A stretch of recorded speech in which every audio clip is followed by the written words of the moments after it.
ಎಲ್ರಿಗೂ ಏನು ಹೇಳೋದಂದರೆ, ಈ ಥರ ಪ್ಲ್ಯಾಸ್ಟಿಕ್ ಬಾಕ್ಸ್ಗಳು ಪ್ರತಿಯೊಬ್ಬರ ಮನೇಲಿ ಇರುತ್ತೆ. ಅಂದರೆ ಮಕ್ಕಳಿಗೆ ಲಂಚ್ ಬಾಕ್ಸಿಗೆಲ್ಲ ನಾವು ಹಾಕ್ತೀವಿ, ಆದರೆ ಇದರಲ್ಲಿ ದಯವಿಟ್ಟು ಯಾರು ಈ ಥರ ಯೂಸ್ ಮಾಡಬೇಡಿ. ಸ್ಟೀಲ್ ಬಾಕ್ಸ್ಗಳು ಬರುತ್ತೆ, ಅದನ್ನು ಯೂಸ್ ಮಾಡಿ. ಇದು ಓಪನ್ ಮಾಡ್ತೀನಿ ನೋಡಿ, ಇದರೊಳಗಡೆ ಎಷ್ಟು ಬ್ಯಾಕ್ಟೀರಿಯಾ ಇರುತ್ತೆ ಅಂದರೆ ಅಷ್ಟು ಬ್ಯಾಕ್ಟೀರಿಯಾ ಇರುತ್ತೆ ನೋಡಿ. ಈ ಥರ ಬೆಂಡ್ ಕೊಟ್ಟಿರ್ತಾರೆ, ಆ ಬೆಂಡಲ್ಲಿ ಮಕ್ಕಳು ಊಟ ಅಂತ ನಾವು ಕಳಿಸಿದ್ರೆ ಅದು ಯಾವ ಥರ ಇದೆ ನೋಡಿ.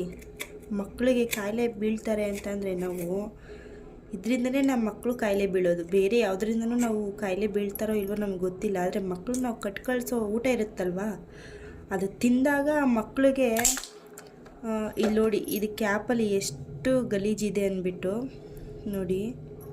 ಇದು ನಾವು ಎಷ್ಟೇ ಕ್ಲೀನ್ ಮಾಡಿದರೂ ಅದು ಹೋಗಲ್ಲ. ಪ್ಲೀಸ್ ದಯವಿಟ್ಟು ಹೇಳೋದೇನೆಂದರೆ, ಮಕ್ಕಳಿಗೆ ಯಾರು ಪ್ಲಾಸ್ಟಿಕ್ ಡಬ್ಬಿ ಆಗಲಿ, ದೊಡ್ಡವ್ರಿಗೂ ಈಗ ಎಲ್ಲರೂ ಆಫೀಸ್ಗೆ ಹೋಗಬೇಕಾದ್ರೆ ನಾವು ದೊಡ್ಡವ್ರಿಗೂ ನಾವು ಇದರಲ್ಲೇ ಹಾಕಿ ಕಳಿಸ್ಬಿಡ್ತೀವಿ. ದಯವಿಟ್ಟು ಯಾರೂ ಹಾಕಿ ಕಳಿಸ್ಬೇಡಿ, ಇಷ್ಟೇ ಹೇಳೋದು. ನೋಡಿ ಎಷ್ಟು ಗಲೀಜಿದೆ, ನಾವು ಎಷ್ಟೇ ಕ್ಲೀನ್ ಮಾಡಿದ್ರೂ ಅದು ಕ್ಲೀನ್ ಆಗಲ್ಲ ನೋಡಿ. ಇದರಲ್ಲೂ ಅಷ್ಟೇ ಇರೋದು, ಎಲ್ಲ ಬ್ಲ್ಯಾಕ್ ಆಗಿಬಿಟ್ಟಿದೆ. ಅದು ಬಿಸಿ ಇರುತ್ತೆ ಅಂದ್ಬಿಟ್ಟು ನಾವು ಹಾಕಿ ಕಳಿಸ್ತೀವಿ, ಆದರೆ ಮಕ್ಕಳು ಬಿಸಿ ಊಟ ತಿಂದು ಆರೋಗ್ಯ ಕೆಡಿಸ್ಕೋತಾರೆ ಅಷ್ಟೇ.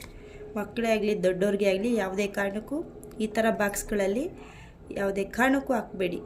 ಸ್ಟೀಲ್ ಡಬ್ಬಿಗಳಿಗೆ ಹಾಕಿ ಊಟನ ಕೊಟ್ಟು ಕಳಿಸಿ.